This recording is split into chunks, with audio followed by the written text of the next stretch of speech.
Well, speaking of intense. Max. You all right over there? Okay. Emily, are you doing this too? Doing what? Project? No. Oh, okay. Well, sorry. I just like to unzip your jacket a little bit. unzip it. Show us a little cleavage.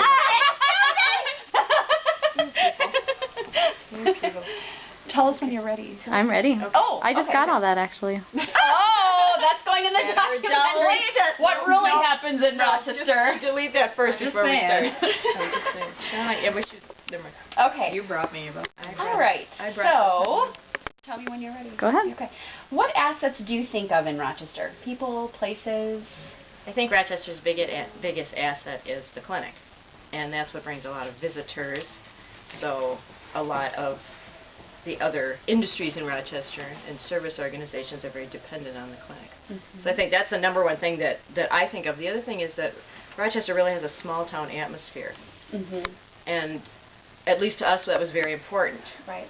Because you have some of the advantages of a small town, but not necessarily that very small town, even rural feeling. Mm-hmm. Right.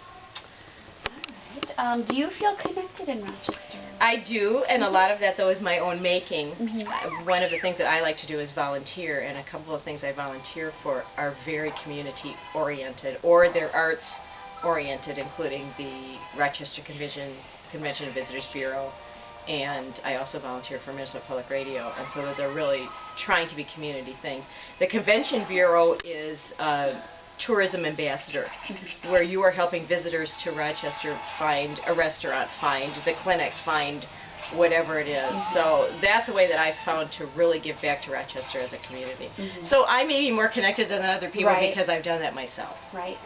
Do you feel that the visitors who come to Rochester experience more of the culture than the people who live here? It's very possible. I think a lot of the cultural aspects of Rochester are what you do with them and what you choose to be connected to. I think at least the Visitors Bureau and the paper do a very good job of cataloging some of the things that you can find in the city. But if somebody came to me and said, well, what am I going to do in Rochester? You need to find out what kind of time they have. You need to find out if they have transportation. You need to find out where they're staying. So a lot of that may be geographically dependent. What do you like about Rochester? Well, I like the small town atmosphere.